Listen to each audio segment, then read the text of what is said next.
ahead. This morning, we'll be looking at effective sales and marketing strategies.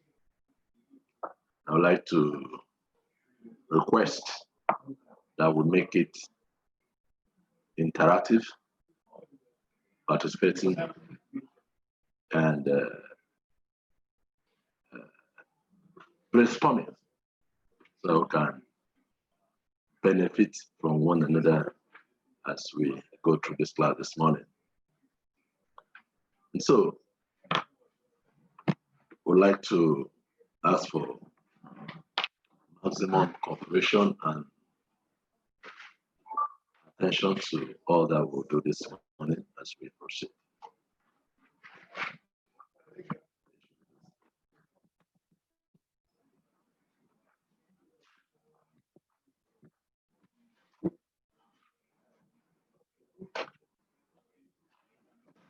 All right.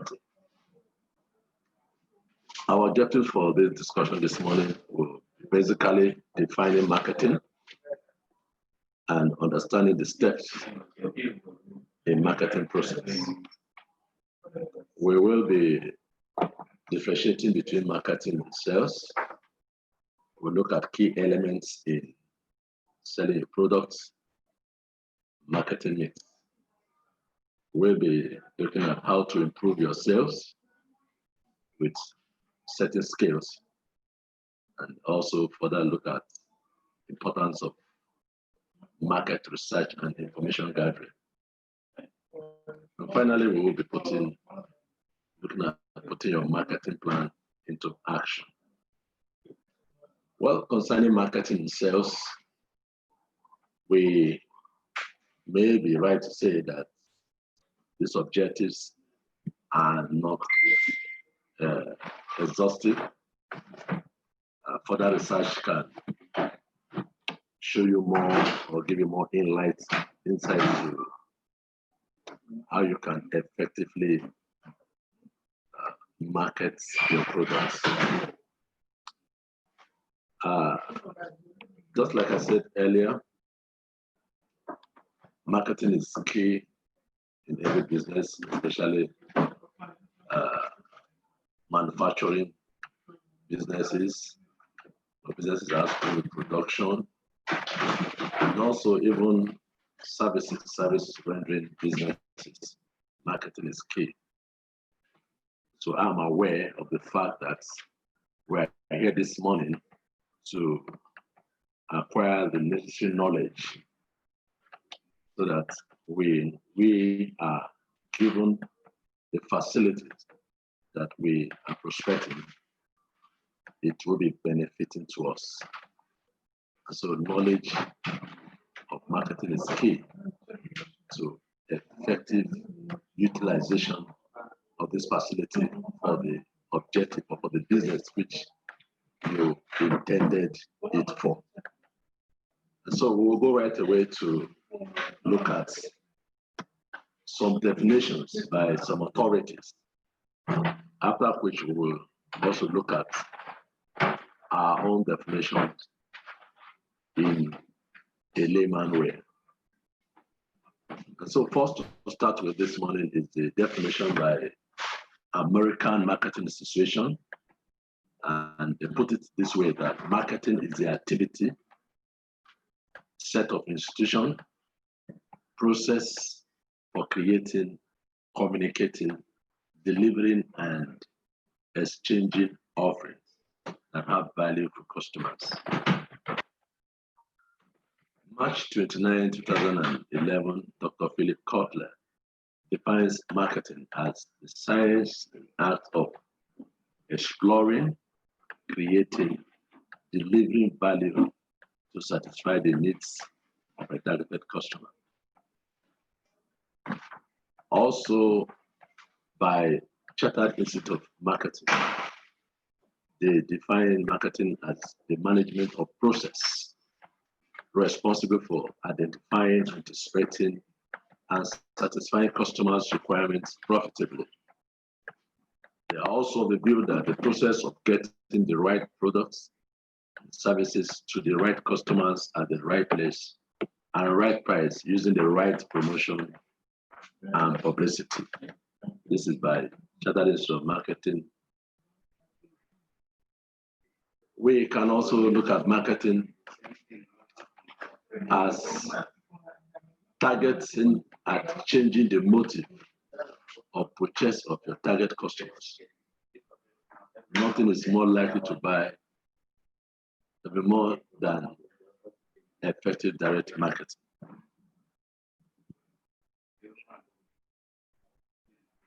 Marketing, simply put, is a process of understanding your customer, building and maintaining a profitable relationship.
All right, we'd like to sincerely apologize for the break in transmission.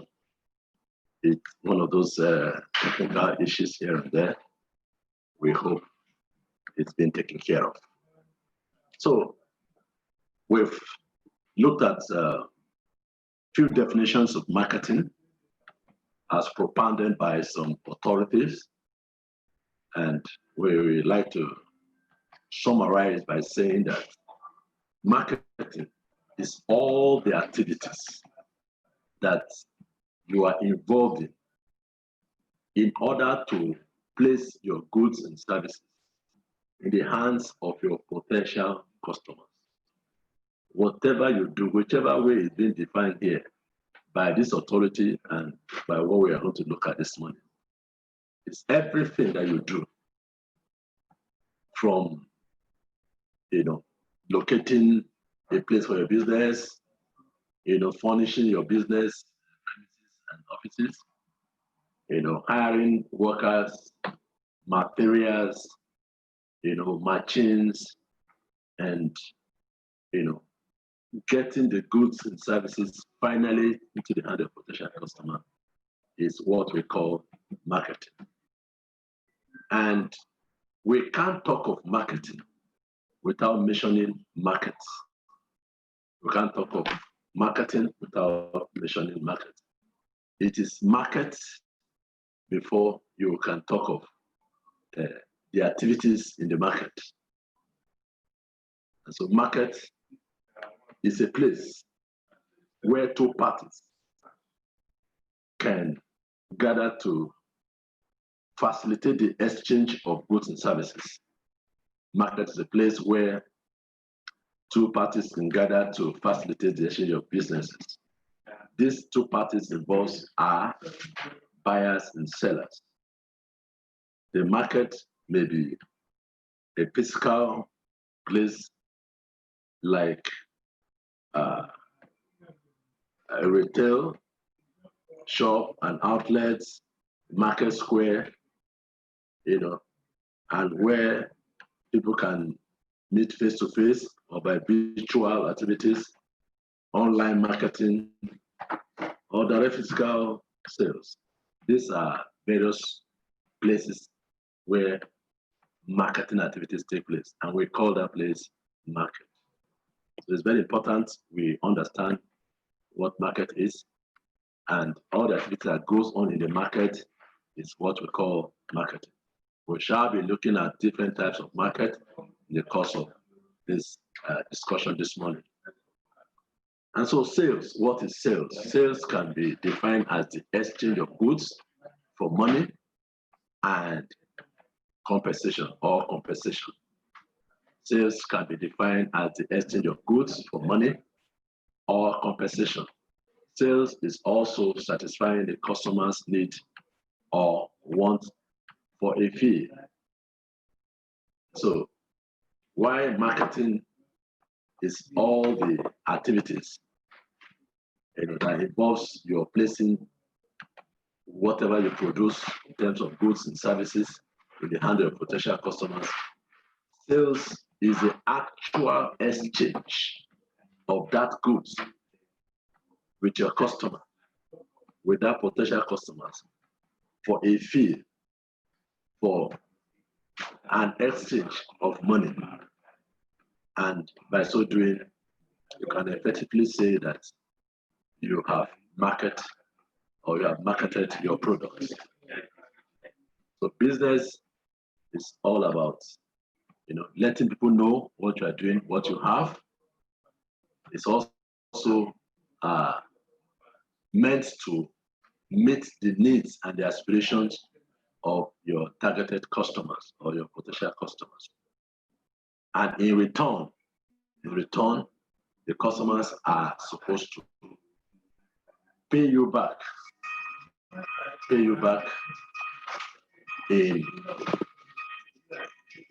form of price that you place on the goods. And so we will go further by saying that sales is actually the pitch part of marketing concerned with persuading customers to buy the products or services of an organization. So sales is an integral part of marketing. You can also not talk of marketing without sales. Sales is the actual close-up of marketing activities. What is sales and what is sales compared to marketing? What is sales compared to marketing? We'll be looking at the differences between sales and marketing. Number one, sales, marketing on studying customers' needs and wants in a defined segment, in a defined market segment. Marketing, more or less, does the study of customers' needs and wants in identified market segment. Marketing involves you going on the drawing board to understand your customers, who they are, what are their needs and wants, and how to meet that need. And the process, you need to understand the needs of the customers and their wants. Needs are things that customers need dearly. They are basic needs, they are basic things that they cannot do without. And wants are items that there are always alternatives or that can be deferred or can be gotten whenever. While sales is when you have identified the needs of the customer and their wants. Marketing does the actual exchange. Sales puts the item in the hands of the customers and in return gets back rewards in terms of money or in terms of getting the remuneration or compensation for the goods that was exchanged. Marketing also measures the company image and customer satisfaction on a continuous basis. Like I said, marketing does a lot of paperwork, a lot of thinking, a lot of brainstorming to measure the image of customers. The company's image before the world, before the customers, and also how much satisfaction are the customers getting from the goods or the services rendered on a continuous basis. If that does not happen, you will discover that a large chunk of your market share will be taken by your competitors. And so this is on a continuous basis. Why sales strives to give the customer the best solution. Sales brings the company in contact, in physical contact with the customers, where questions are being asked, clarifications are being given, and solutions are profiled to all challenges. Why the marketing does, the calculation, the paperwork, the thinking, sales does the physical submission of solution to all challenges. Furthermore, marketing develops communication strategies, feedback. Marketing design or develop communication strategy feedback. And that's good to say that most times when products are being designed, you may not have opportunity to talk to the marketer, but from the products, you will see some feedback mechanism where you can communicate your thoughts back to the manufacturer or the producer of such products and the services. Whereas sales provide direct customer, sales provide direct communication. There's a direct feedback, with the salesperson.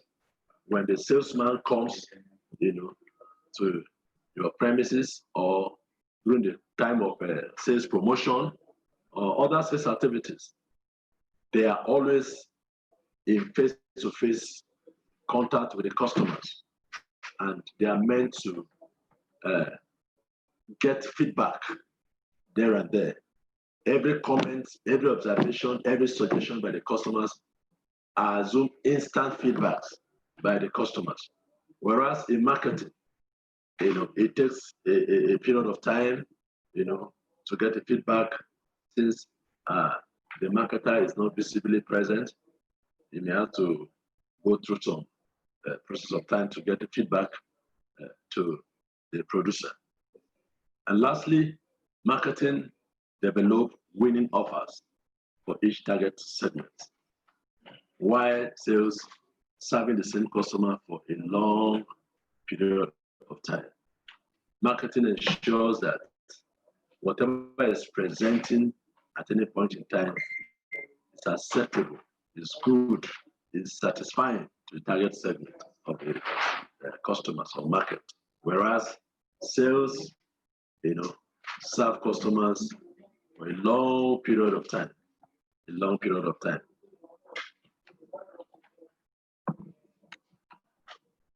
We will proceed to look at the piece of marketing. The piece of marketing.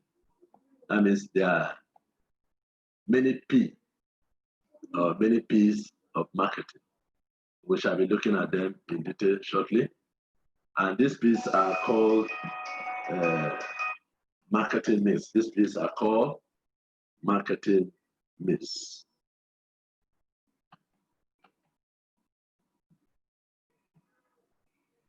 Marketing mix. The P's are as follows. Number one, we have the product. We have the product. The product is the main and sole reason why you are in business. That's why it's top on the list. Product is what you have to present to your potential customers. What you have to sell is the product. Then place where to sell the product, which I call the market. The market. And then another P is the price. The value of your product determines the price. So at what price would you want to exchange that product? Then we have distribution. Distribution is how the goods, the product moves from the manufacturer or the warehouse to the end user. The activities that goes on, between the warehouse or the factory or the manufacturer to the end user is called distribution. And we have promotion and communication. Promotion and communication are the activities that enlighten, educating, and creating awareness of your products to your customers and getting feedback. And then process. Process are the stages, the vehicle through which the products gets to the end users. So what are the attributes of a product? What are the attributes or features of a product? Number one, the product must meet a defined need. As a business entity, you don't on your own sit down, think of something and present it in the market. There must be a need, a targeted need that you are out to solve or to meet. And so whatever the products that you are bringing out to the market must meet a defined need. For instance, you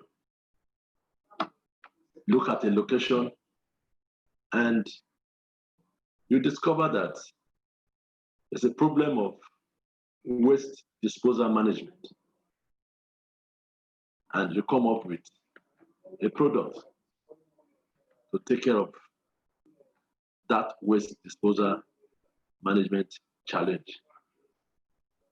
And that alone will go a long way to inspire, endear the heart of the community to pay for your services. That's more or less like a service product. And so your product must meet a defined need. Number two, your product, there must be an established demand for your product. There must be an established demand for your product. And that can be achieved through market testing. Market testing, you do some testing of the market to ascertain the acceptability or the demand of that product you are planning to present in the market. Then your product must have that unique selling proposition. These are the clear benefits and features that differentiate your product from that of the competitors. We call it your USP. Your USP can change as business evolves. Don't forget that market or business is dynamic and complex. And as the day goes by, you have a lot of changes in the market. based on your potential customers, your target markets, perspectives of your products and the activities of companies. Another marketing mix we want to look at is distribution. Like I said earlier, this is how your product gets from the factory or from the warehouse to the end user. And things to note is how and where product is sold to customers. You must determine and establish, how and where product is sold to the customers. That will determine, the vehicles and the other activities that you will employ for effective distribution of your products. Then we must also consider the location where sales are made. The location where sales are made is very, very important. So that will go a long way to determine other activities that will ensure that your product gets to the target market. In distribution, we also consider the intermediaries, such as the activities of the wholesalers, the retailers, or sales agents. How to reach end users. Wholesalers are middle people, the intermediaries that buy goods in large quantity from the manufacturer and stock in their warehouses, while the retailers are also middle agents that buys from the warehouse, made for the wholesaler in a lesser quantity. And like that, it's continuing to the sales agents. Sales agents are, can be the hawkers, the shops, the shop outlets, the neighborhoods. These are all the intermediaries that are involved in the distribution of your goods and services. And so, in marketing, consideration must be given to all of these attributes to ensure that there is swift and smooth distribution of your products to your end users. So achieving your objective of setting up your business. Another piece to consider is price. Price, like I said, is the value you place on your goods. The price you place on your goods in monetary form. And price has the following attributes. It's meant to generate income. More importantly, profit. Mind you, all other elements of marketing may incur cost, except price. Understand the relationship between cost, price, and profit. Cost is what it takes you to produce an item, and it includes time, material, and overheads. Whereas price is what you charge in the marketplace based on the value and cost of production. If it costs you 10 naira to produce an item, you won't obviously sell it for that 10 naira in the market. You have to put all cost factors into consideration and look at the markets,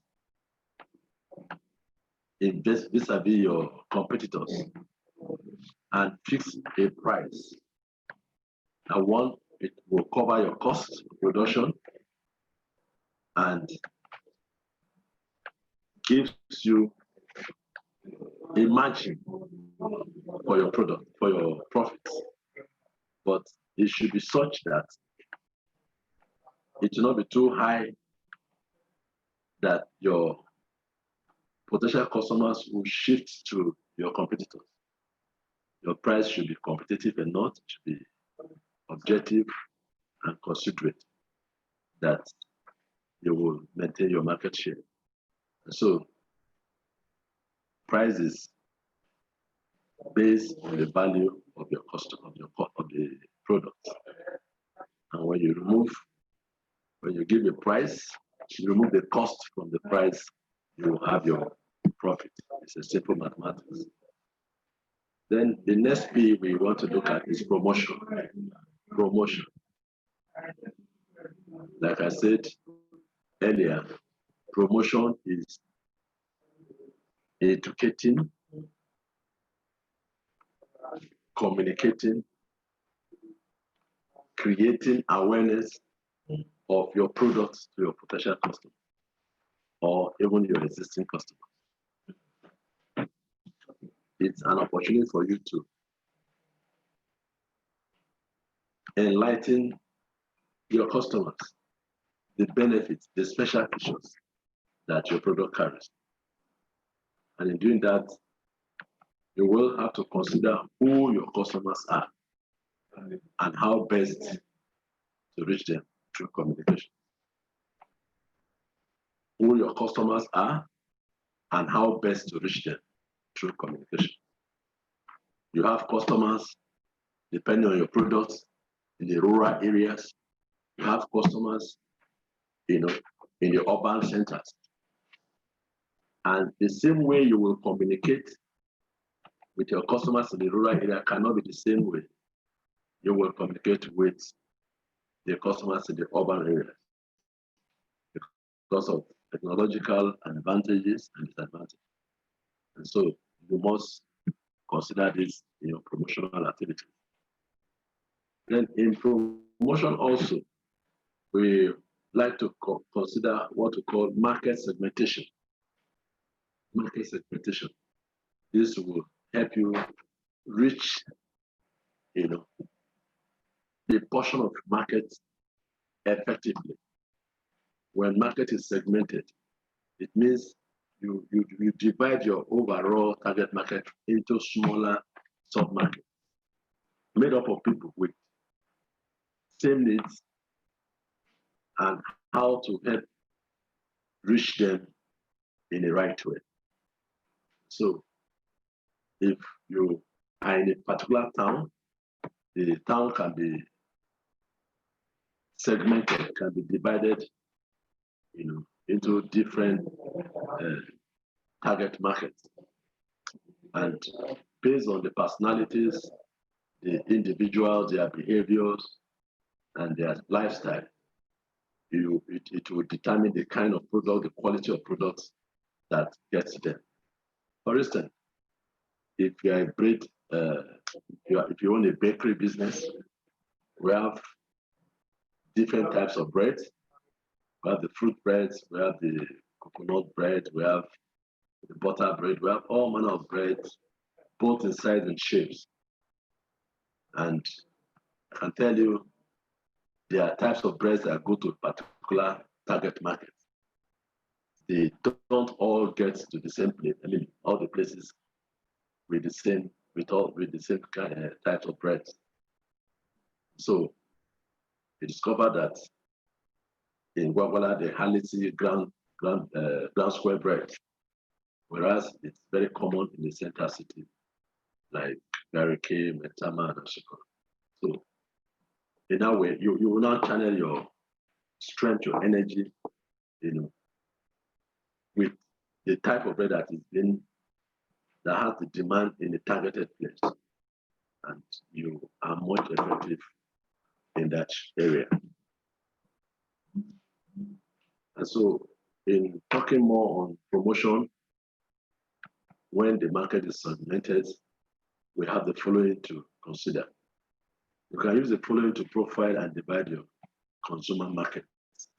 Just like I was saying earlier, that if you are talking of market segmentation, you have to look at the behavior, the character, and the social economic factors of your consumer market. In the behavior of your consumer market, you will look at the usage of the product, the frequency of its usage, the impressions and convenience.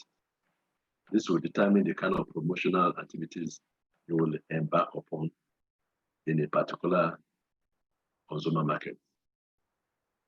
Talking about the character of your consumer market, their lifestyle, their personality, trendsetter, and follower will determine also the kind of promotional activities to embark upon.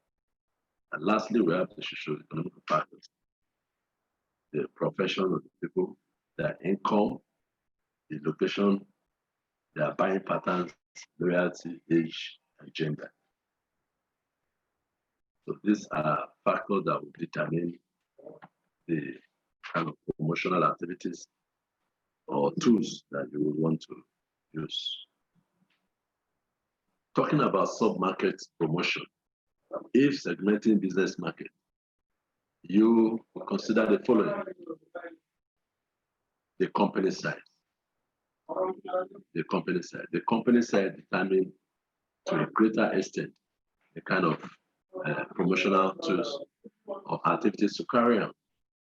For instance, if you have a conglomerate or you are a multinational business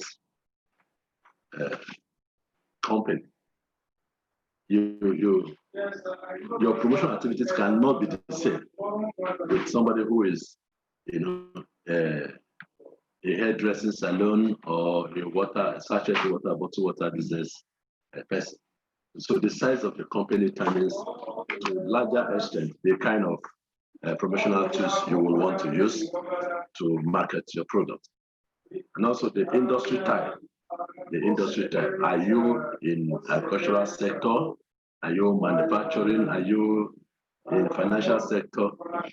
What is the type of industry will determine also the type of promotional activities to use, and also the location where your businesses are. Is it in the rural area? Is it in the urban center? This will determine also the promotional activities you carry out. Yes, we want to look further the market. I did mention earlier that you can't talk of marketing without, knowing what the market is, what is market. And when we started, I said market is a place where parties gathered to exchange goods and services for money or compensation.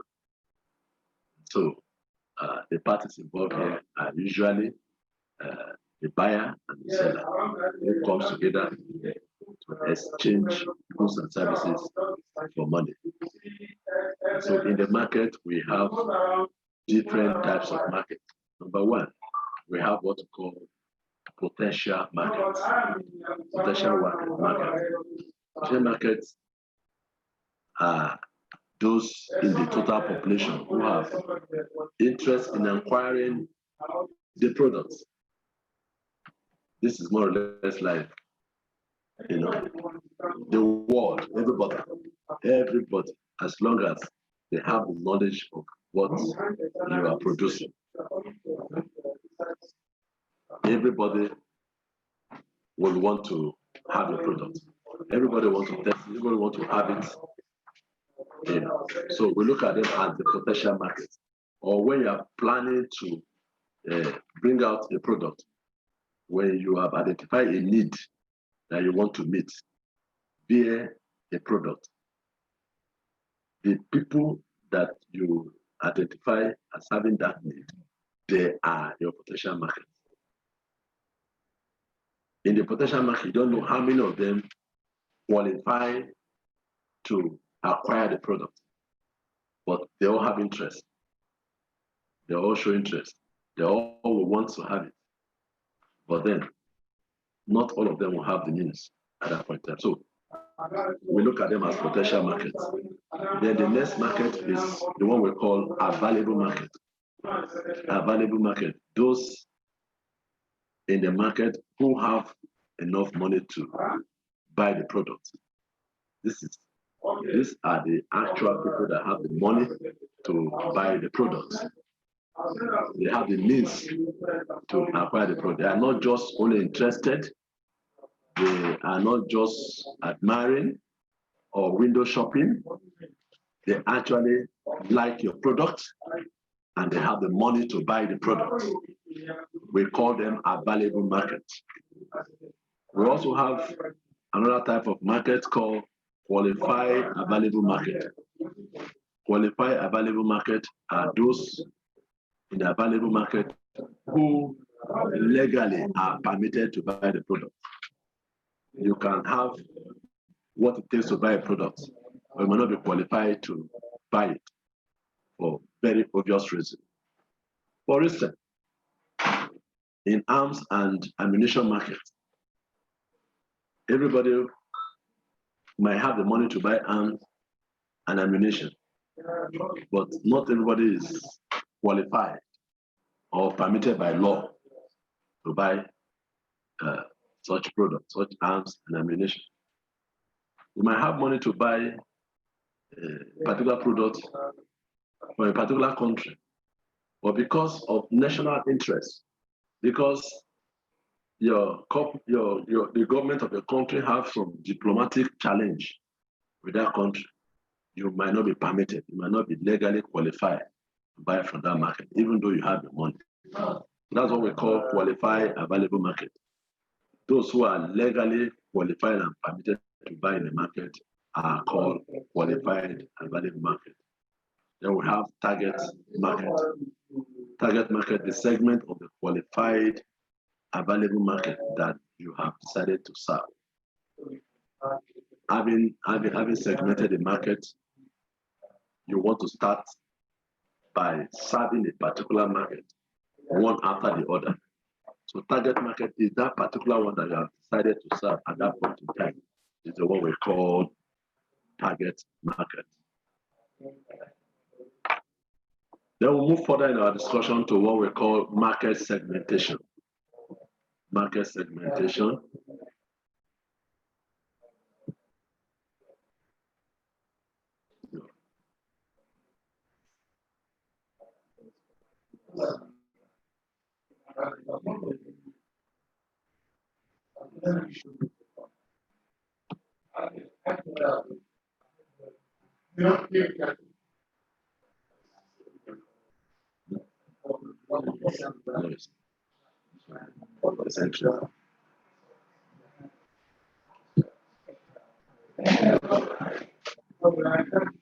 Okay, sorry for the break in transmission. We are trying to get it right as we go along.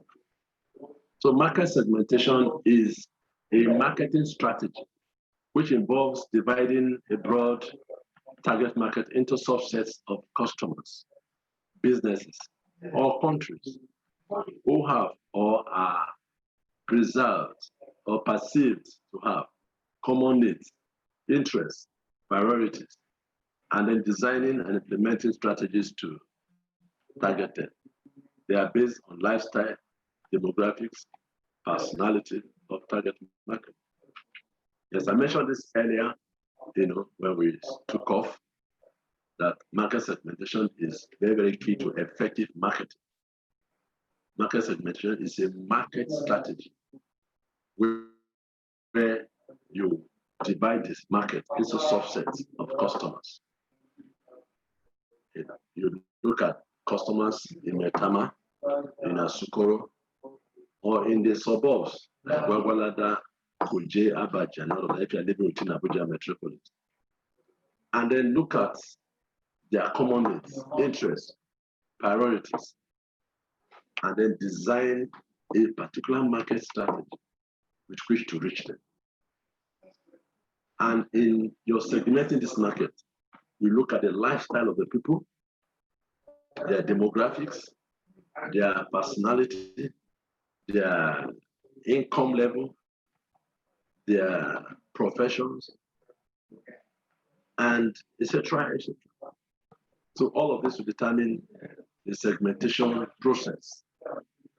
And when this is done, you'll be able to effectively take the right products to the right people for the right fee through right promotion and publicity that could find our definition.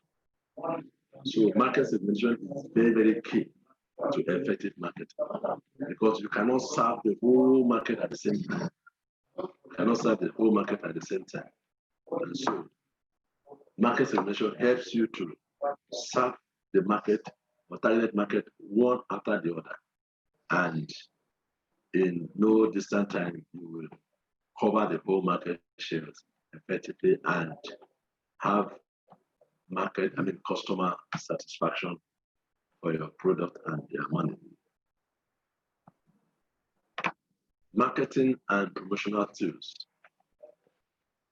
Marketing activities and promotional tools. Now, getting your product noticed. Every method, not every method will work for your business. And the methods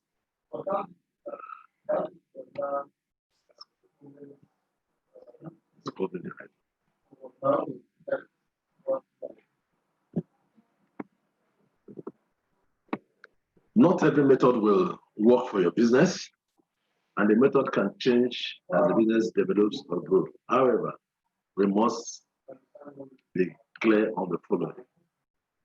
Like I said, the world is becoming a global village with technological changes here and there, and business develops and grows. So much complexity and dynamism. And so we must watch out for the following to effectively market our products to our potential customers. So in promotional tools, we'll be considering what message do you want to communicate. Because of the dynamism and the complexity of the market, you must establish the message that you want to communicate to your potential customers. Message to be communicated should be very clear, void of ambiguity, and very, very clear, not ambiguous, not message that your customers find difficult to understand.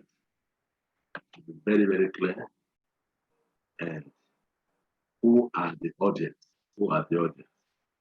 The audience determines your language, choice of words to communicate your message.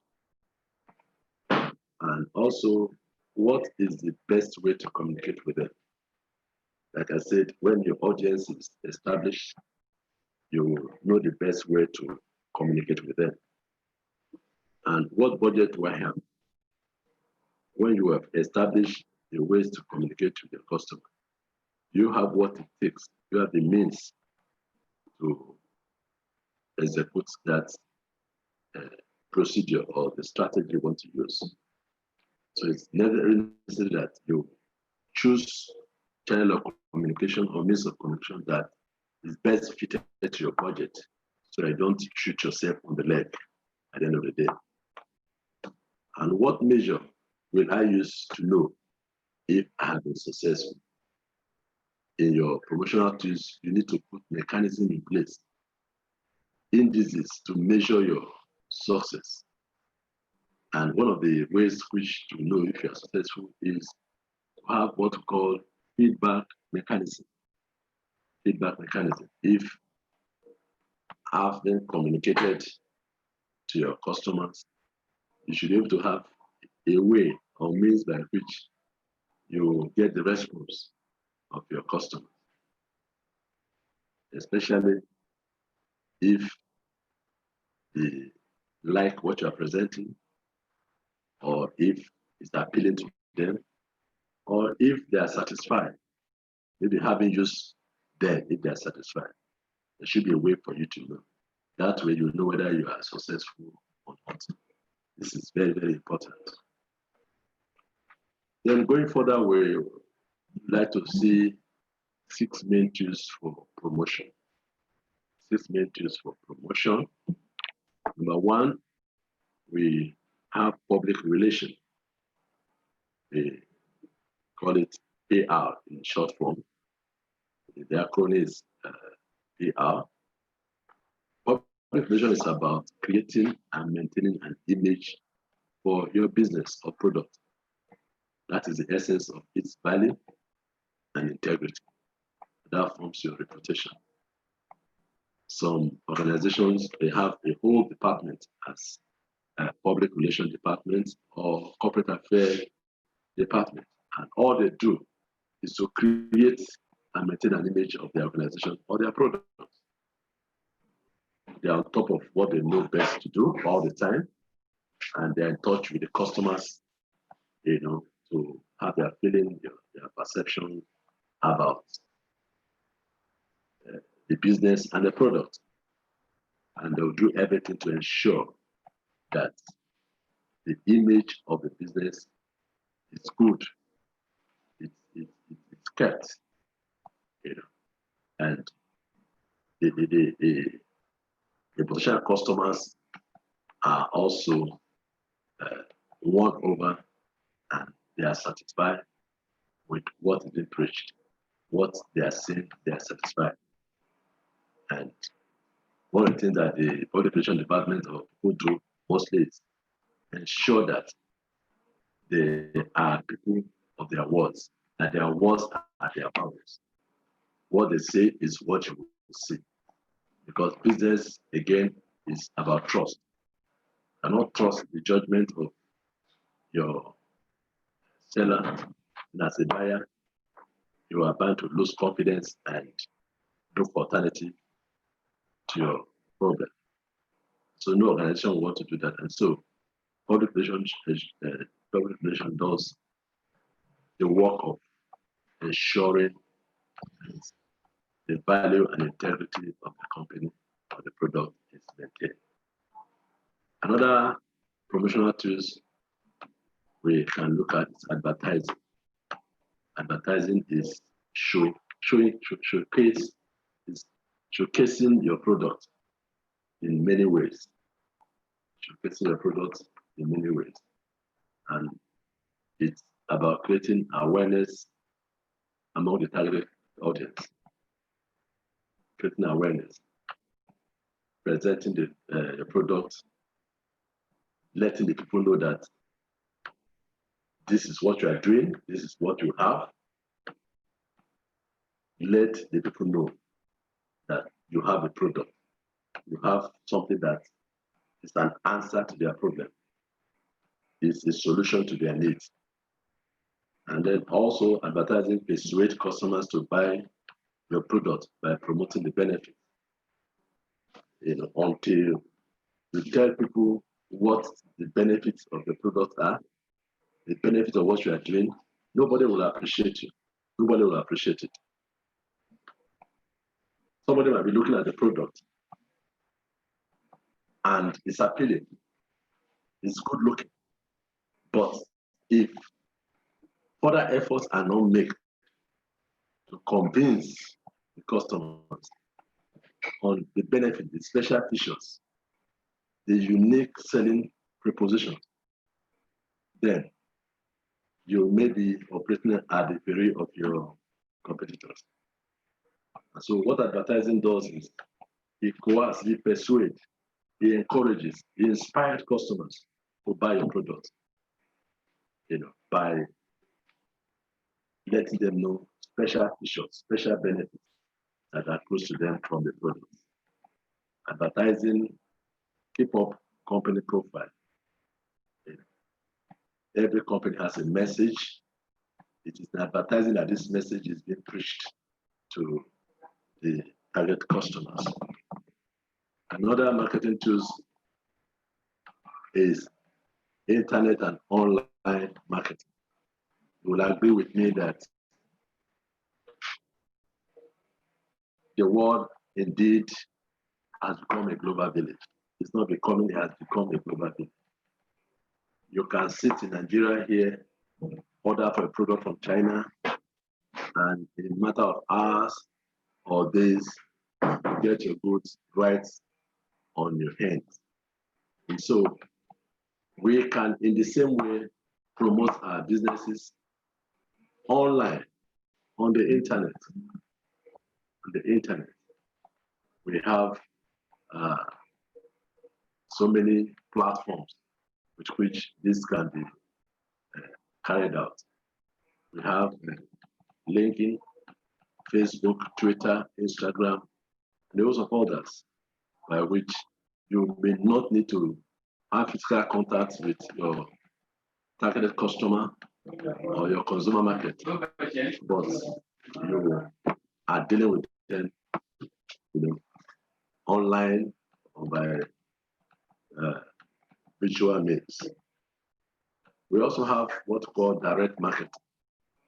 Direct marketing, this is direct mailing, email marketing, telemarketing, which works best with existing customers. So direct marketing is, you sending an email, phone call, or writing a letter to your existing customer, or maybe your new products, or changes in packaging, in pricing, talking directly with your customer.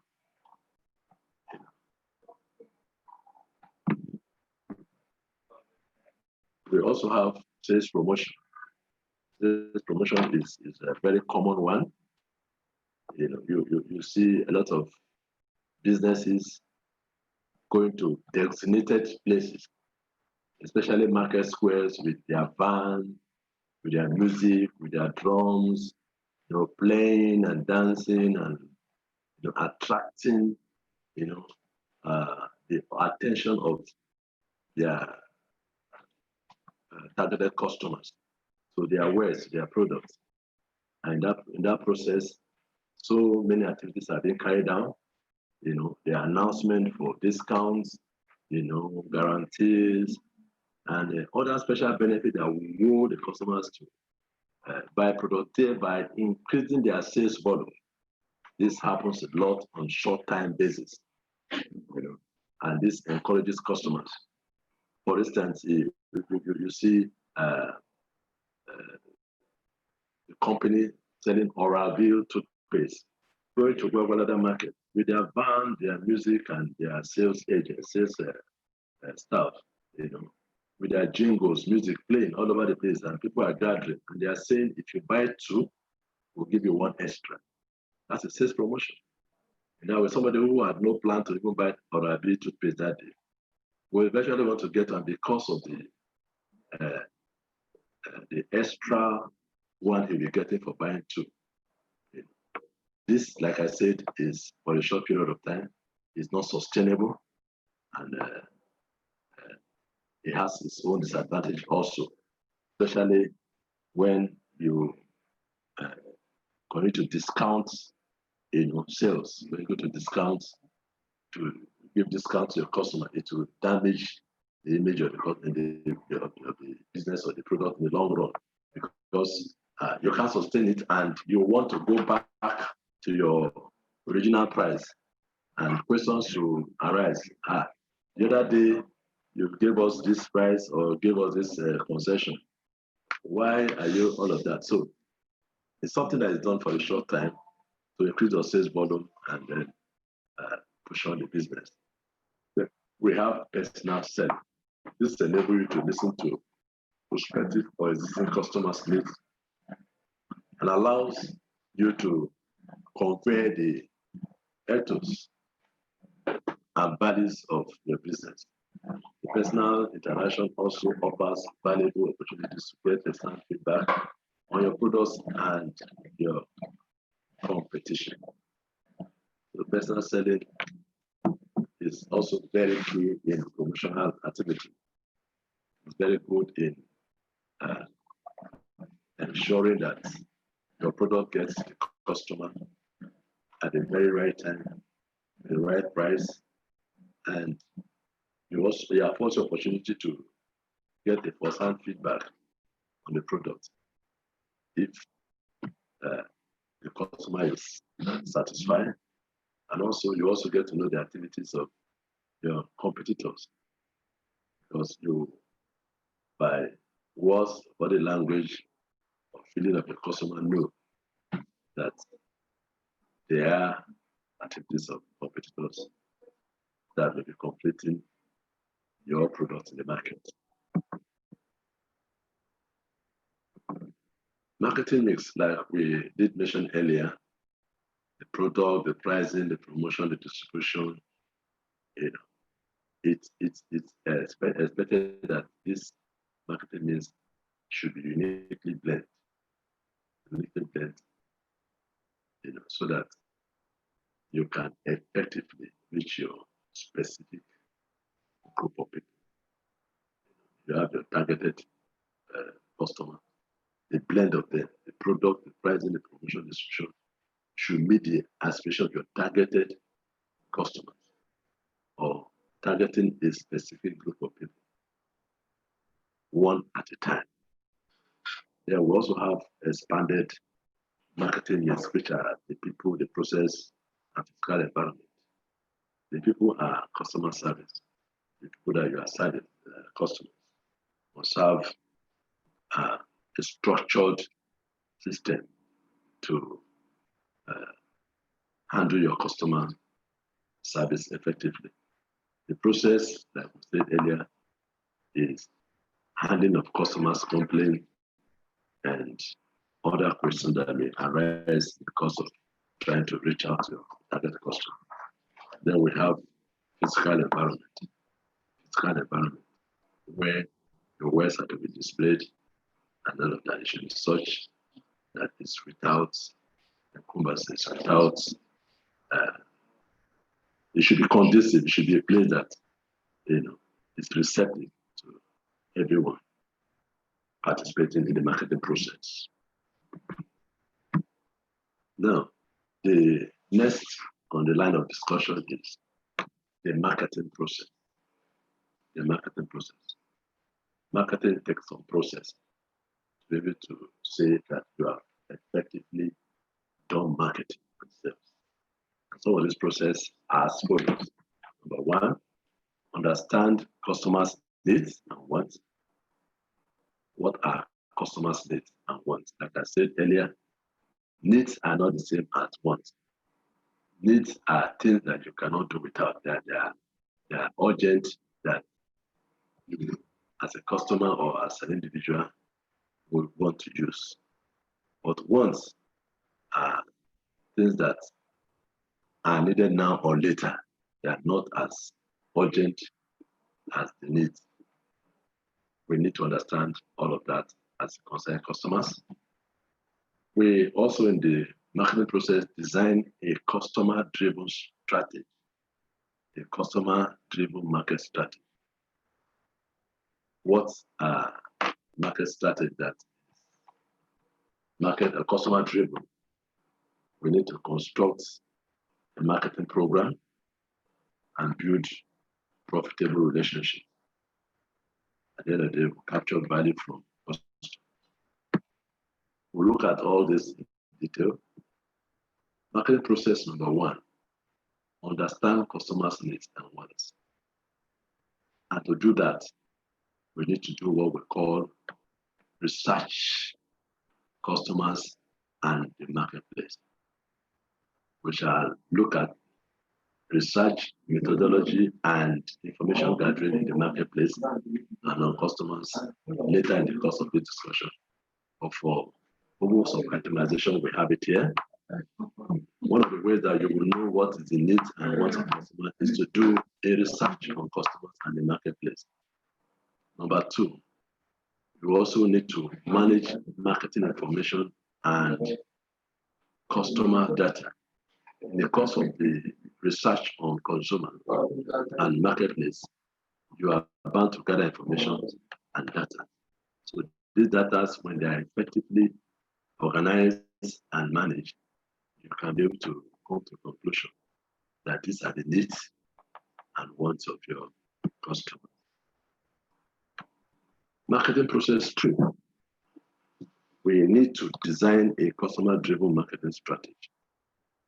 And to do that, first we'll look at select customers to serve, that is market segmentation and targeting.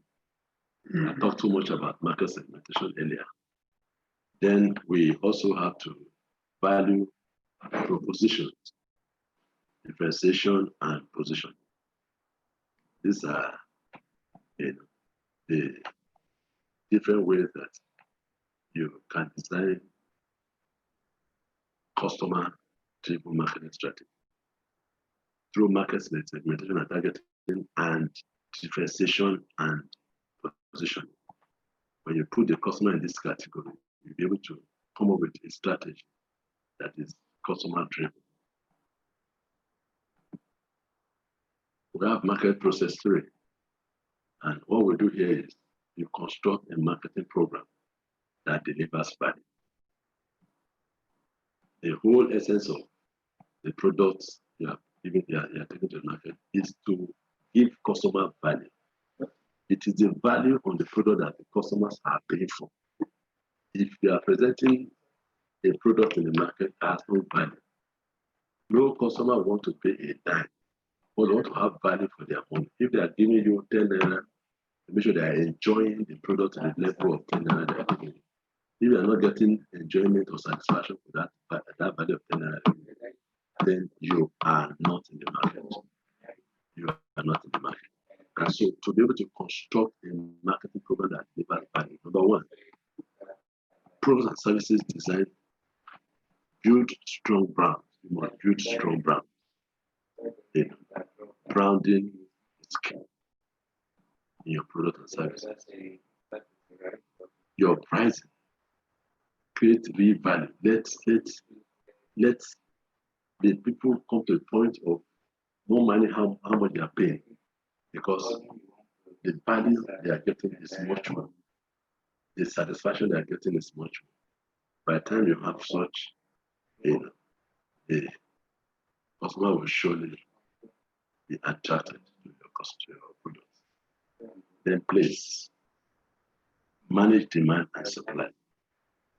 Demand and supply are the forces that drives any market. And so, if through market testing you discover a demand for your product is high, then you should work at having commensurate supply for the product. Where demand is equal to supply, you have equilibrium, you have a break-even point. It's a place to strive, a place to take advantage of the market and have more market share. Then we look at promotion, creating value, creating the value proposition. Promotion, like I've said earlier, is part of the program that deliver value. It is there that you communicate to your customer the value, the benefit, the features that your product carries. Marketing process 4, building profitable relationship. Building profitable relationship. And to do that, you have to look at customer relationship management with existing customers. Customer relationship management with existing customers. Looking at the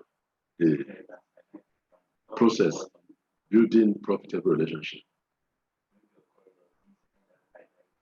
Marketing is a win-win situation. Must be a win-win situation, rather. Must be a win-win situation. It should be a situation whereby the producer must have value for his, must have return, good return for his product, and the customer must have value for his money or her money. And so it's a mutual benefiting relationship. So as a marketer, you will do everything to ensure that this relationship is maintained by constantly keeping abreast your activities with that of the customers or the consumers, especially the existing customers. Many businesses, in trying to get new customers, they abandon the existing ones. And before you know it, they lose them, and the new ones are not going to their hands and they may not even be enough for them to break it. So it's pertinent that we consider both the existing and the new customers to be gotten for your product or for the market. We also, in building profitable relationship, look at prudent relationship between the customers and management, especially as it concerns the suppliers, the product relationship management as concerns the selected suppliers. Usually, like multinationals, you have, middle players in your marketing system. These are people that want to take chunk of your products and further move it to the market. There are several of them. And so, because of your segmented market, you need to ensure that all the suppliers are on the same page and the market is being serviced accordingly, appropriately. That no market lacks or gives opportunity for the competitors to take over. So it's important we have customer relationship management and product relationship management in the marketing process. And we have marketing process 5, capturing value for customers in return. Capturing value from customers in return. When you satisfy the yearning, the aspiration of the customers, what you get in return is value for your product, which is the money they pay, profit that you earn. And so in this process, you generate revenue, you earn profit. When your customers are pleased, they are satisfied, they pay. They pay the price. And usually, like I said earlier, the price is much or a little above the cost. The difference is the profit. Then it creates loyal, satisfied customer. When you get to this level, you'll be able to say that you have some loyal customers, those who are satisfied in the market, and also your market share increased. At this point, your market share should be increased. All things being equal. All right, so we talked about, researching the market or gathering of customers that in the previous point we made. And one of the ways to do that is through market research. Market research.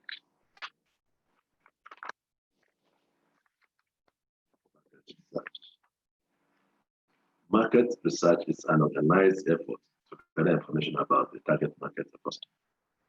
An organized effort to gather information about target market and customer.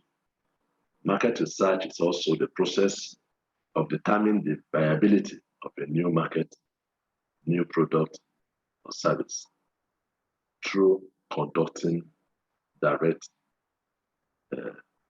study with potential customers. So market research is very important. It's key to effective marketing. It is through research you'll be able to know the feelings, the body languages, the thoughts of your potential customers about your product, about your intention, about the ready product for the market.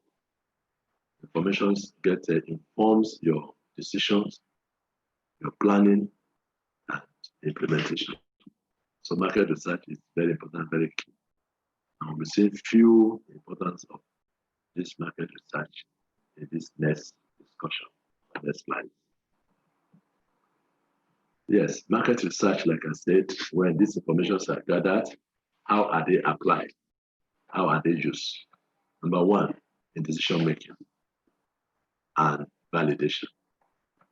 I just mentioned that decision making is key in every business.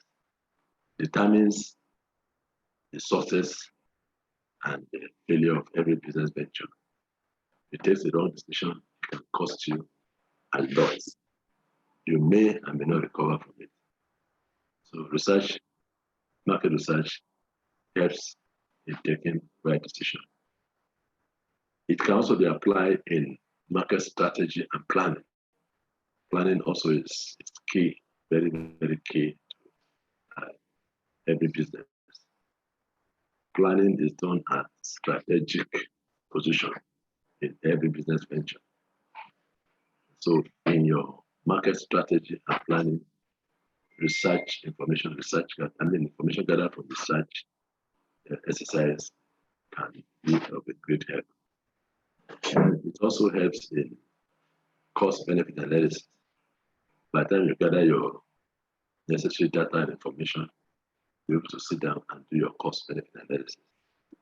These are mostly done by the cost accountant, for your business. It also could be applied when you want to embark on product and process development. Product and process development. You want to rebrand, you want to change line of production, market research can be of tremendous help. It helps in issue analysis. To analyze issues that might come up in the presence of your marketing activities or production activities. Marketing research also helps to find new opportunities, new grounds by which to exploit. For instance, business is all about new opportunities, finding new opportunities to take advantage of. You might be researching a particular place, you discover that, if you can do this, the byproduct from here can be used for this. It helps you to discover new opportunities. And then market research helps to keep the organization focused. You'll be more focused in your efforts. You hardly be distracted, or deviate from your goals and objectives. And market research helps to monitor performance. When you are doing well or not, through market research, you can weigh yourself and check on your performance. Just like other areas of businesses, there are some challenges in accessing market information. Challenges in accessing marketing information. One of the challenges is the fact that you'll be faced with what we call information overload.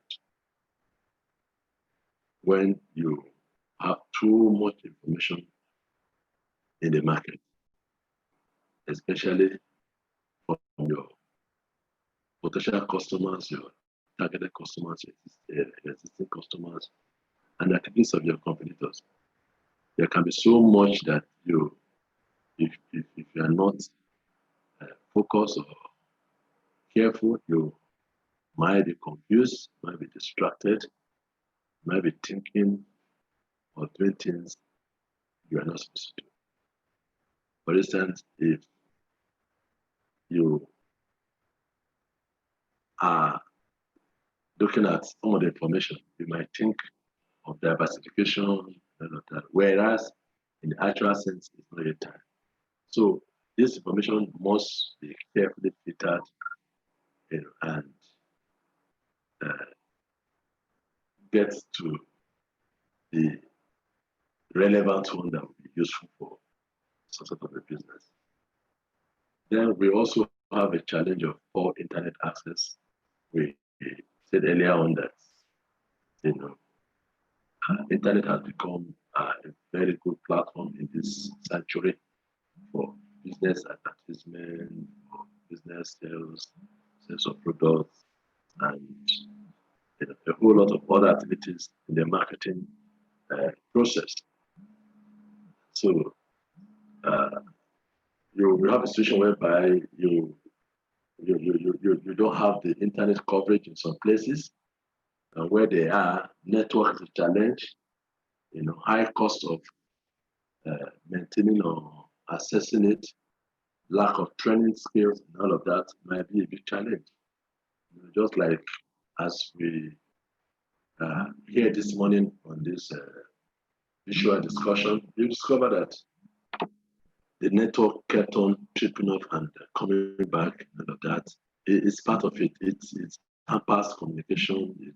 It hinders loss of information, all of that. So it's a big challenge. It's a big challenge to marketing information.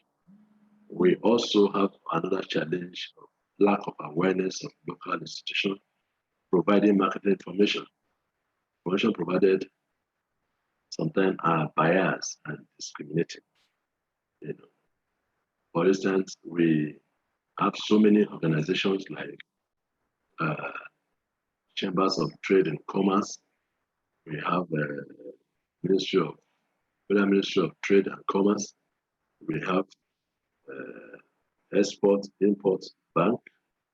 We have other government agencies like Investment Promotion Council and all of that. These are places that we can get information about a particular market or market generally, and information gotten from here are authentic, they are authoritative, but a lot of businesses lack awareness of these institutions, and it's a big challenge. And so the information that they end up in getting at the end of the day are biased, they are discriminating, they are nothing to go by. So if one can be frustrated in that process, trying to get the right information, then we have a challenge of limited resources. All of these activities of getting information, researching, all of that costs money. And the resources are limited. These are the other costs of production, other costs that place your market and your product in the market. So besides the cost of production, we have trips to the markets, we have trade shows, and other activities. So if you build all of this into costs, it might affect your profit or your price. It's a challenge. All right, so we look at types of source of information gathering, which we call research, market research. How do we get our data? There are two principal ways whereby data are gotten in any research work, be it on marketing, academics, what have you. There are basically two ways. They are secondary data collection and primary data collection. Secondary data collection can be gotten from external sources, usually government sector. Government, I mean, government agencies that are responsible for trade and commerce. Information also can be gotten from even the Central Bank of Nigeria, where they maintain monetary and fiscal policy of the economy. We can also look at businesses and trade associations. Business and trade association, I just mentioned Chamber of Commerce and Trade, Nigeria Investment Promotion Council, and other associations that have to do with trade, industry, market. Information can be gotten from there. Then we have financial institutions, the banks, stockbroking firms, and other financial bodies are there to provide certain information you will need. We also have national trade publication, additional sources and like business library, trade directorates, professional institutes, organizations, and all of that. From here, you can get what we call secondary data information. Then we have primary research or primary data collection, which is usually in quantitative and qualitative form. For quantitative research market data, we have wide range like population size, demographic patterns, national production volumes, export sales. Individual level, every respondent asks questions, series of questions. Best known techniques, market research survey, quantitative survey, that's the post self completion, face-to-face, telephone, email, website, and questionnaire. So these are the ways whereby you can get quantitative research market data in any of these ways. Particularly the last one, the talk about quantitative survey. You can post a questionnaire to a customer, and you fill it and mail it back to you. You can meet face to face, with a customer and get the information you need. It can be through telephone and email, and then direct distribution of questionnaires. Through all of this, you can get information quantitatively from a resource. Then talking about qualitative research, examine people's feeling. This one has to do with how people feel and their attitude towards your product. What motivates them? This might be a one-on-one discussion, and then their feelings being expressed through words, writing, expression, you'll be able to know. So here your discussion guides used to explore various issues in depth. No fixed type of questions. You can discuss, openly, broadly, deeply, on any area, on all issues. There's no fixed set of questions. As you are in contact with the customers, you can ask questions, cross-examine the customers, and also be disposed to respond to every question from them. It is usually face-to-face, like I said. It's the best known technique. Market side focus people, 6 to 10 targeted respondents. They have a research moderator. You can also get data or information online. Online, like I said, there are so many subjects and sites of interest. When you go to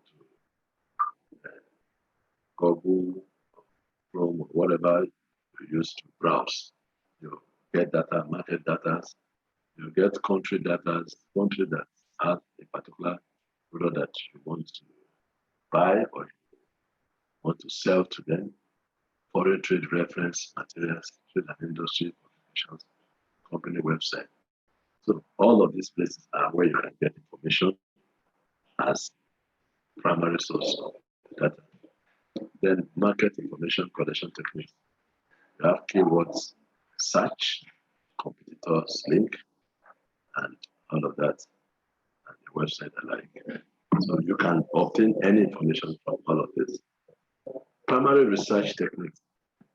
Primary research techniques are number one, observation, interviews, surveys, and questionnaires.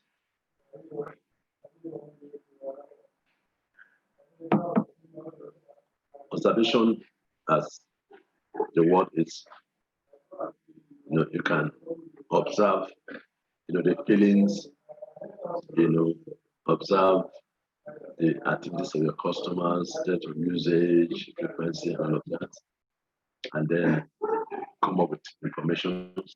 You can interview. Interview is,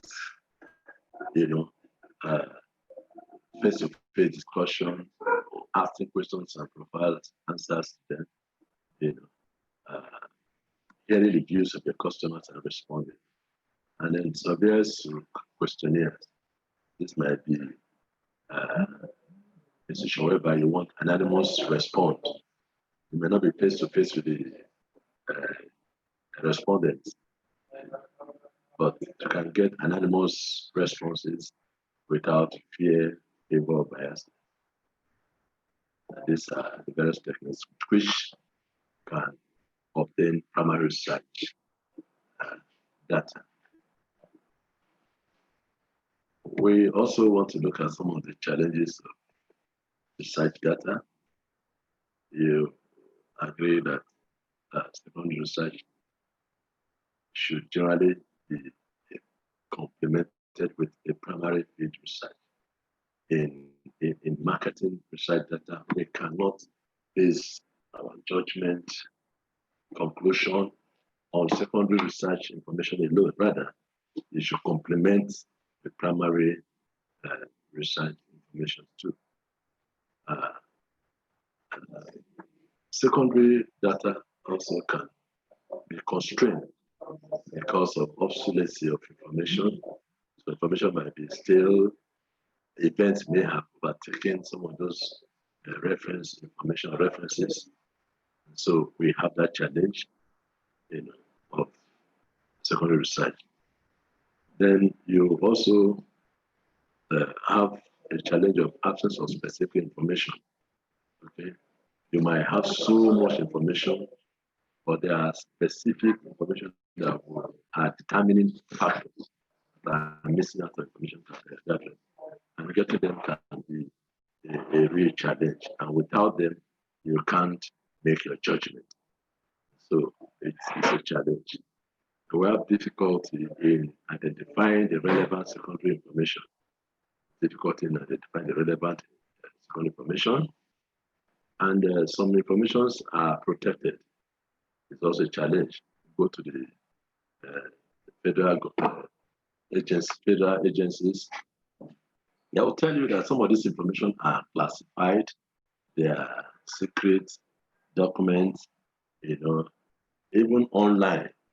At times you are told to subscribe, before you can access some of the PDF file or some of the information on the internet. So it's a challenge. Then we also have a challenge of availability and usability of information. Most information are never available. And we have contradictory information also. We expect that there should be uniformity in some of the information gathered, but we discover within a particular circle, like the government, different agencies or associations contradicting themselves with the same information. It's a challenge. It's a challenge. And we also have a challenge of updating. Most informations are obsolete. They are still, and you need very, very current up-to-date information, which take decisions. Cross-national comparison. Cross-national comparison. There is a challenge of information across nations. There's a challenge.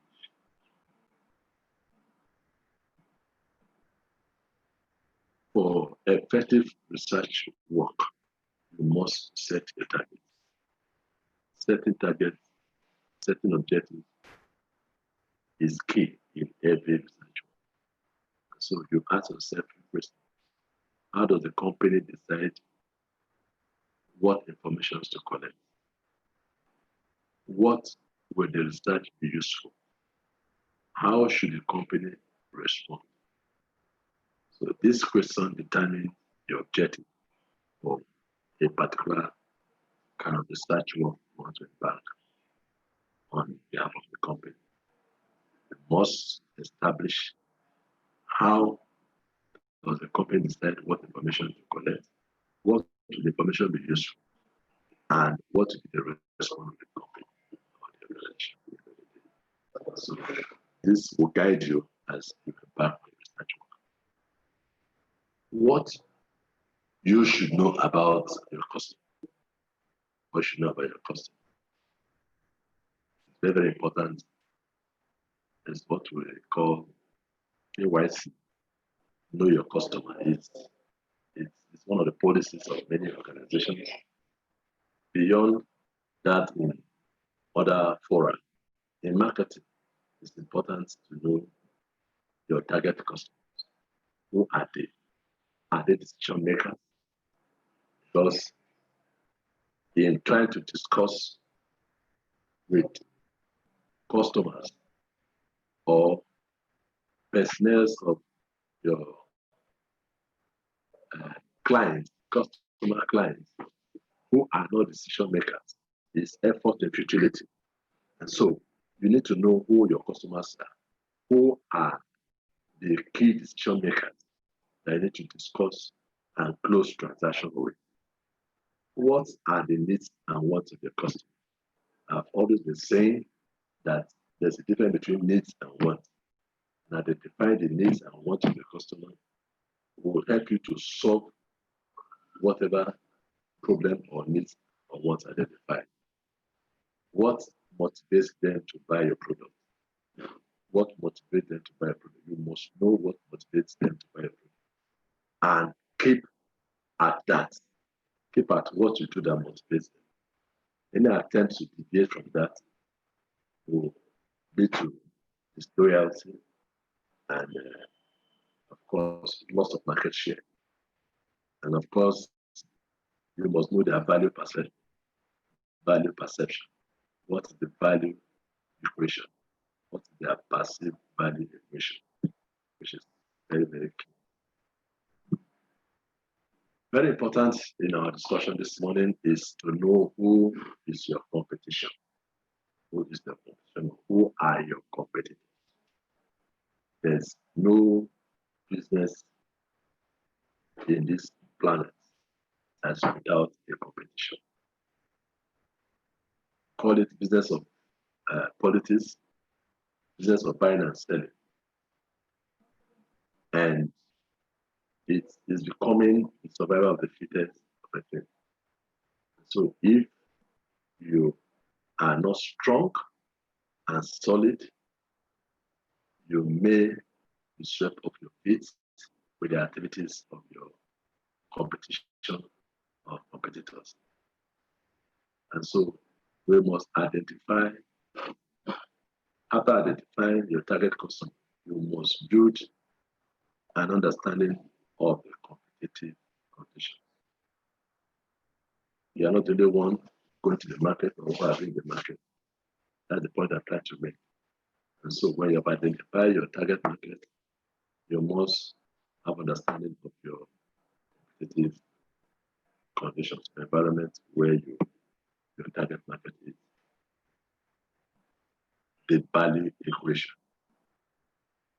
Conclusion on this market research, I would like to say that market research is an all-time exercise.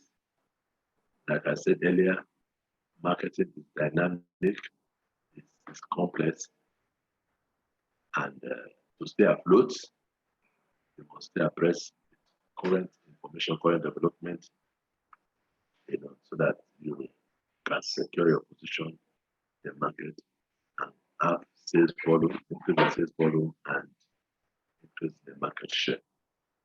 Market research is an input into your overall business strategy. It is a means to an end, not the end in itself. Don't forget to build the right culture in your business for sustainability. You need market research. And so we will quickly look at selling skills. Remember, we're talking about effective marketing and sales. We quickly look at marketing sales as we tidy up to round up for the day. So selling skills. What do customers care about? What do customers care about? You must know primarily that customers care about themselves. Customers care about this. If they have their way, customers want to collect, an item or product from you and not pay for it. They are so selfish. They care about themselves, their wants, their needs, and their desires. They don't want to know what it costs you to bring the product to the market. All they're after is their satisfaction. And you must watch it as you go into sales. What do they buy? What do they buy? Of course, they buy your product. They buy your product that will satisfy their needs and wants. What should you know about your customer? We talked about this earlier. You must have a very strong understanding of who your customers are. Are they decision makers? Are they people that you can deal with? Are they people that you can negotiate with so that you don't work in futility? What are their needs and wants? That is what they want. That's what they want satisfied. So what you need to do is to know what the needs are and you try to solve them, satisfy them, know their value perception, what's their perceived value equation, what are they looking at in a product. You should be able to preempt them.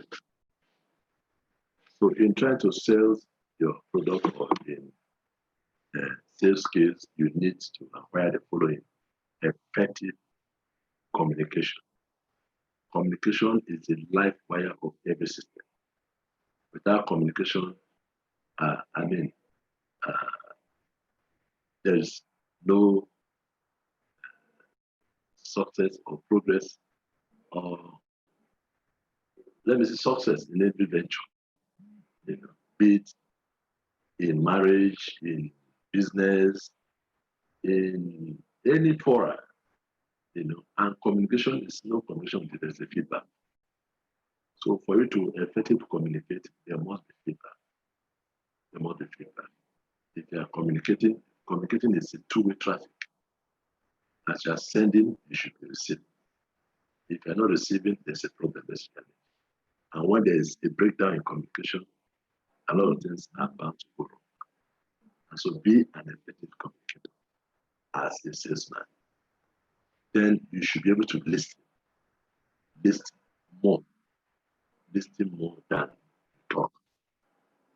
Because in the process of listening, your customers might play into your hands. You can take advantage of the information you get to reposition yourself for effective marketing, effective sales of your product. So listen more than you talk. Ask great questions properly. Ask questions properly. You should be able to improve your customers, cross-examine them, and get words from them, get their feelings, get their thinking for your product. And then be a problem solver. Be a problem solver. Don't stop at anything but to solve the problem of your customer. That's why you are there. Don't be deterred by their disposition of your customer. Sometimes they can be antagonistic, they can be proud, they can be arrogant, they can be funny in any way. But don't be deterred. The rest of it, that you will solve their problem, because in the bigger picture is for you to sell your products and get your income, generate your income. You should be well organized. You should be well organized. You should be on top of your business. You should be well versed. You should be well organized, articulated, composed, before your customer. Don't give them opportunity to think you don't know what you are doing. You are disorganized. You are enchanted. Be focused. Be organized. Smart. Be a self-starter and finisher. Don't allow your customers to overpower you in the discussion. Always try to be on top of the discussion. Start and finish well. Be well-mannered and cautious in trying to be a good salesperson or part of the salesman skill. You must be well-mannered and cautious. Don't be rude. Don't be arrogant to your customers. And be naturally persuasive. Do everything within your power to persuade them to buy your customer, to buy your goods, product. On a good day, every customer has alternative, they have substitute, but you have to persuade them to buy yours, as you have to present yours as the best, best and next to none.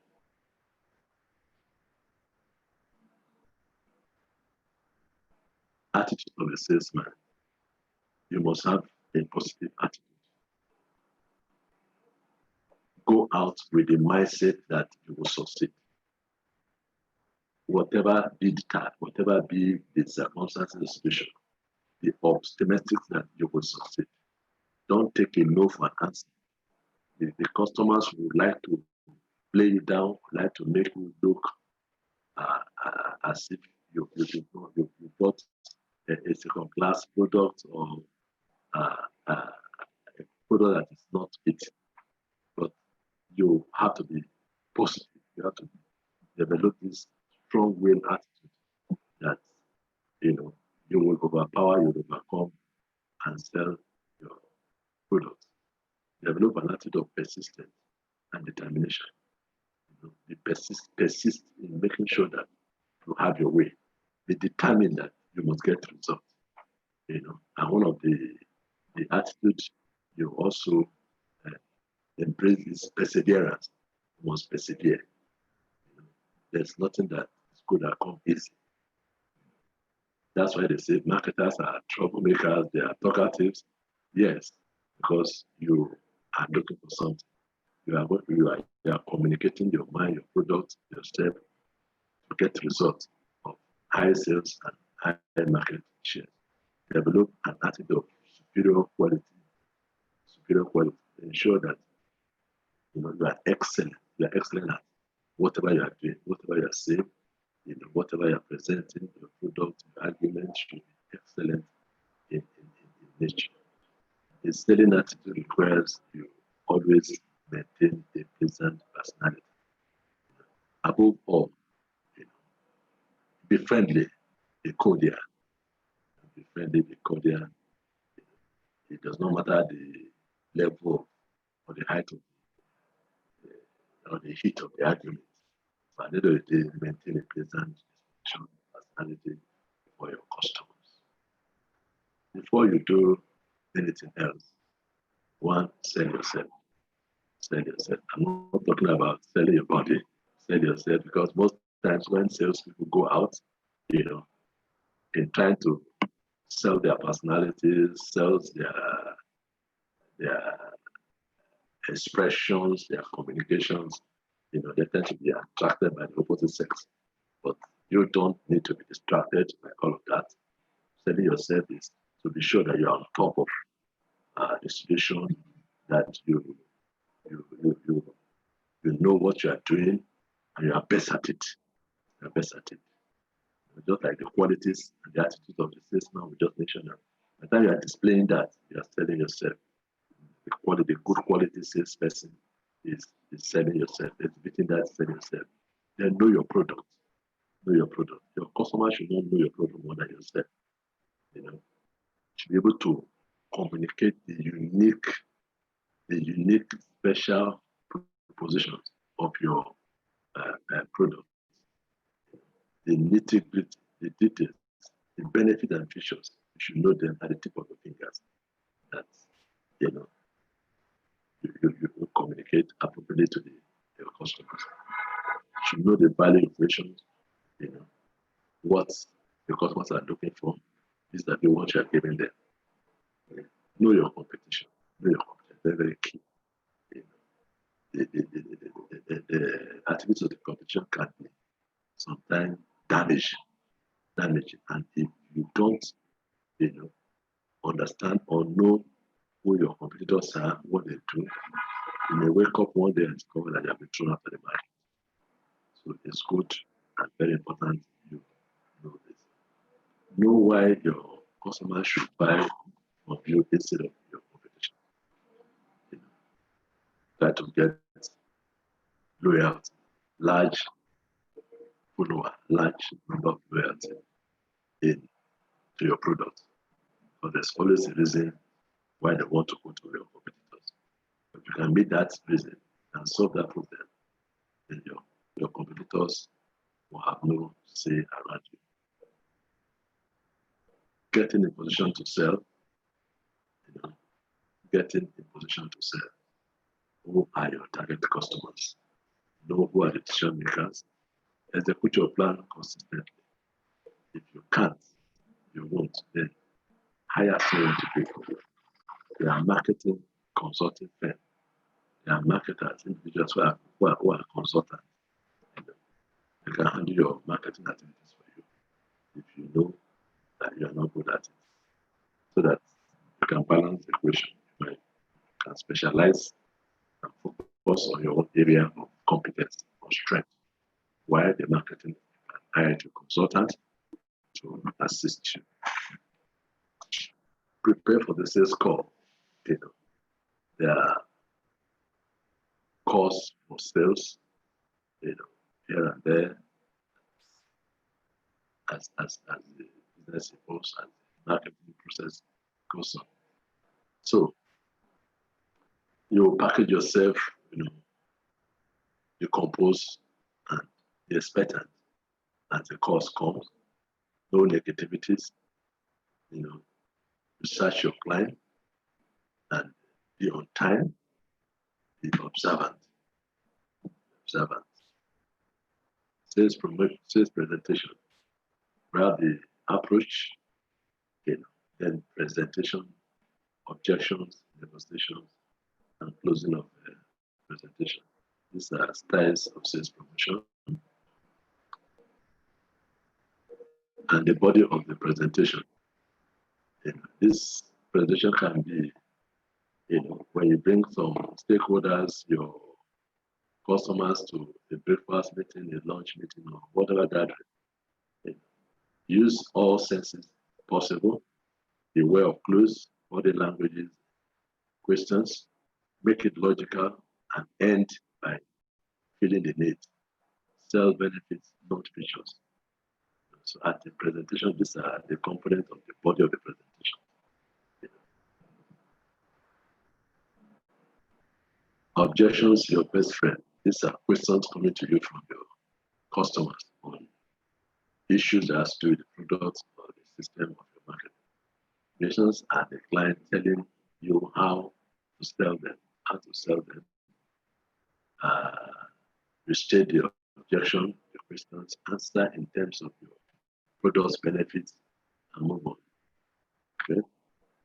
So the customers are always there, objecting, asking questions, but be friendly, let them be your friends, let them be things that you can always respond to accordingly.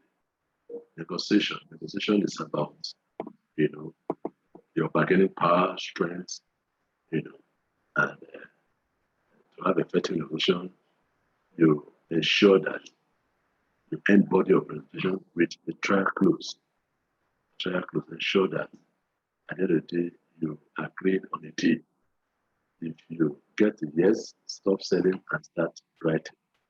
If you get a no, ask why not. Okay? And try to answer that question. Answer objection, negotiate, and try close again. Okay?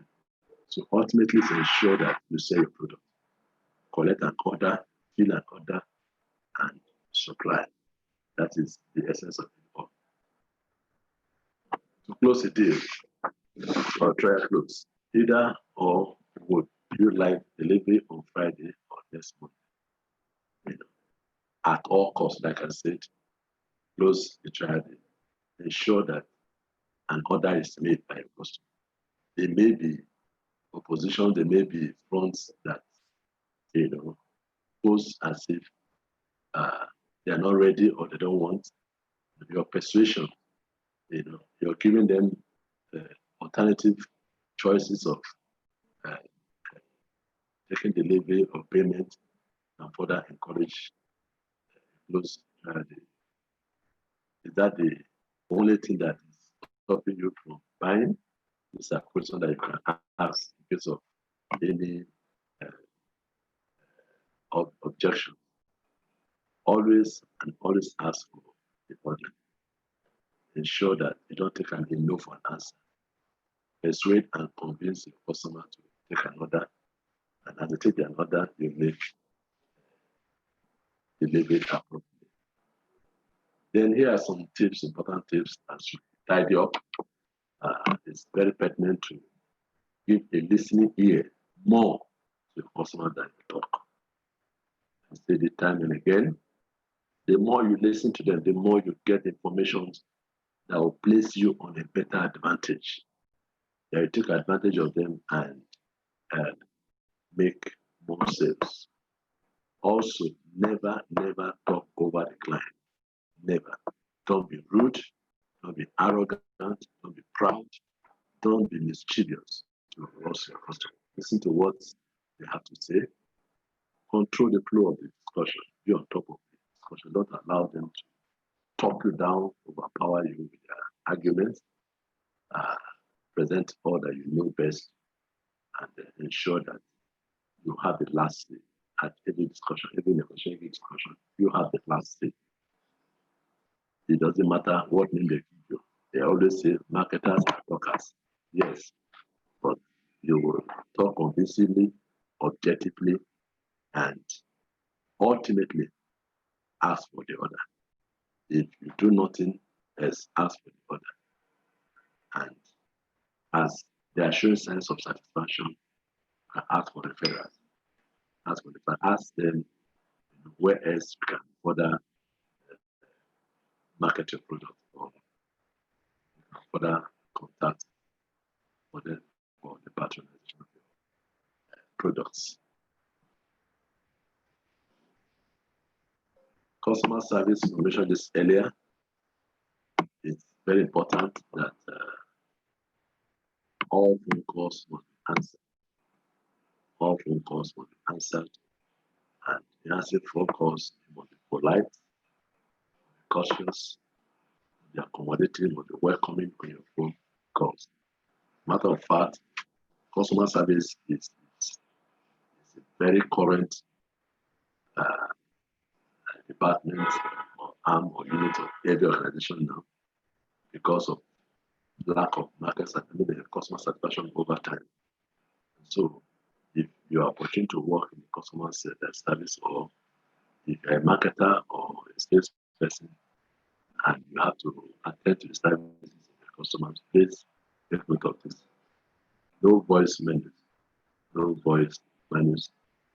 no lengthy holds. Don't put your customer on hold. And don't put them. Deal with every call there and there. Resolve all problems instantly. Honor the time frame. If you have an appointment and for very obvious reason you can't meet up, please put a call through and extend the time or reschedule your meeting. Complaints are your friend. You get to show how good you really are. Customers are always kings. They are full of complaints. Be patient, persevere to accommodate them and solve all their questions. In handling clients, complaints, handling complaints. Human beings by nature, by impatient, with complaints, everything. So it's not to be strange, it's not new in marketing or sales person. So when they come up, avoid argument. In trying to clarify yourself at the point you're just giving to let peace reign. Apologize even when you are right. Apologize even when you are not wrong. Don't forget the magic words. I'm sorry, thank you, please, pardon me, and all of that. There are languages that you can employ in handling complaints from the customer. We'll state the problems, whatever the question, the challenges, and see how you can resolve them. Give them framework for resolution. If you have issues that a person cannot answer immediately, you can give time to have a rethink or consult with authority to be able to resolve them amicably. If you can't meet time, always call to extend time of appointment or reschedule. Say that there. Let them know you care, that you are involved, that you are in this thing together with them, that their pain is your pain, and all of that. It makes them give them sense of belonging. The three most common sales mistakes we salespeople, salesmen or marketers make are not listening to the buyer, not asking for the order, forgetting to sell to the existing customer. These are not good for effective marketing. You must listen to your customers, to your buyers, all the jargons they have to say, listen to them and try to filter them and make use of the relevance. Now also, don't forget, your ultimate goal is to make an order. Whatever negotiation and talks without an order to sell, you are not there yet. And in trying to get new customers, don't forget the existing customers. They made you, they brought you to where you are. And forgetting them is going to be detrimental to the future of your business. So let's know these mistakes and try to avoid them as much as possible. And so with this, we have come to the end of this discussion and this segment today. We want to leave the class open for your comments, your question, your suggestion, your observation as we tidy up for the day. Thank you very much for listening. I hope we have been able to communicate. And the only way we'll know that we have communicated is when you talk back to us, when we have your comments, when we have your questions, when we have your observation and suggestion. It gives us a feeling that yes, we actually spoke to some people, they heard us, and they're talking back to us. Thank you very much. So we're waiting for your questions and feedback as we give some few minutes from now. Thank you, thank you, thank you.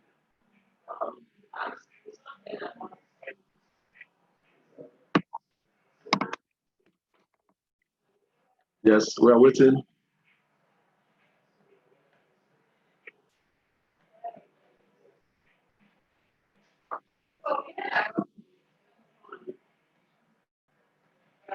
Can we have respond, please?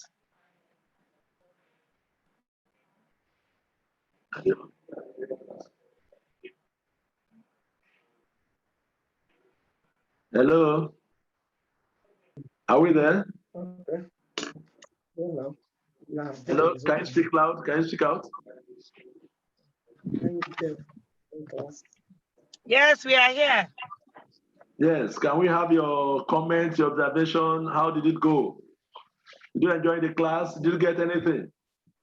Yes, we enjoyed the class. It was right. The network was clearer than yesterday, so it was quite interesting. Okay, thank you, thank you. It can get better. It can get better by the day.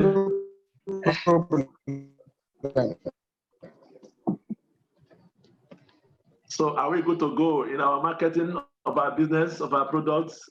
As the government gives us the money? Yes. Good to go. You are good to go. Yes. Lovely So, lecture. Thank you. All right, thank you very much. Do we have any other Very suggestions simple. from you? Okay. No. Any observation, any question that can help us serve you better, do better? Okay, yes. I have a question. No. All right, go ahead. Okay, in market research, what ways, what are the methods that we can use to ask these questions? Getting feedback on a product or a service from our markets. What tools do we use? Like I said, it depends, on the size of your business and your audience, where your target market is. If it's in the urban area where they have learned people, educated people, you can do a questionnaire, a questionnaire in terms of ask some pertinent questions, about to know the feelings, the needs of your people, and then distribute this anonymous question to people, and when they feel them, you get the response back, you sit down and analyze, and some other time it can be face-to-face interview with your targeted customers, selected few, do an interview face-to-face with them, there you can also get some information from them. It can be to do a market survey, you know, as there may be existing same product in the market. You just move around from your competitors, post as if you're a buyer, and then get some few information about, you know, the same product from your competitors in the market. That's what called market survey. So all of this can also aid you to come back, analyze, and take a position before you launch into the market. All right, sir. Thank you so much. Thank you, thank you, thank you.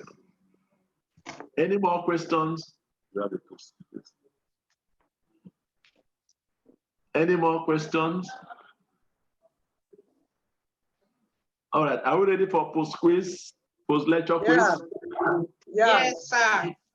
Okay, so in a short while, you have your post. Okay, you can check now. There's your post lecture quiz on the chat group. Are we there? Can we see it now? Yeah. On the group page, you can see the post lecture quiz. Can we attempt? Can we attempt?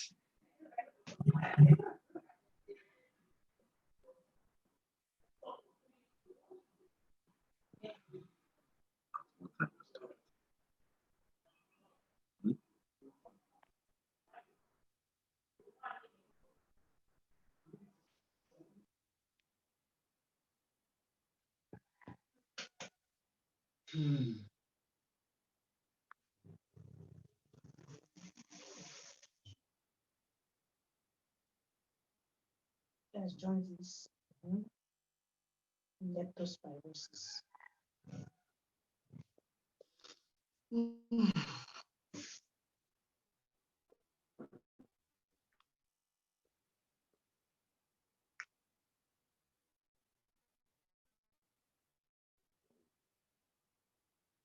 Say, I did.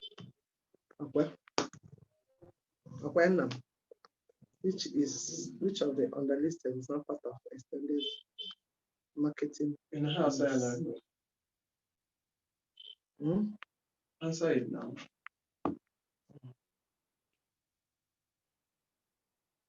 Which of the underlisted is not part of extended marketing mix? Personal selling is part of it. Product promotion. Process correct answer. Profit making is more important than customer service. Satisfaction false. Selling is part of marketing. True. The product must meet one of the underlisted conditions. Define it. Price generates income and profits. Price, yeah. Income and profit. One of the underlisted is not a sales skill.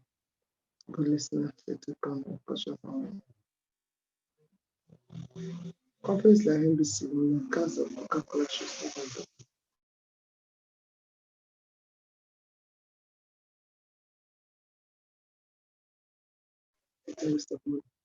No, just undergone the 5 days to set up this stuff. Actually, more concentration. Okay. I guess most of us are still answering the question. The post quiz lecture quiz. It's supposed to be for 10 minutes. And we have gone beyond our time for today. This is almost 12:30. So you will get the scores of your quiz on your pages. And we want to close up for the day at this point. We'd like to thank you for your patience. Thank you for coming on board with us. We look forward to see you tomorrow for the last segment of this week-long lecture or seminar for your proposed or prospective facilities. Thank you very much, and God bless you. Bye-bye.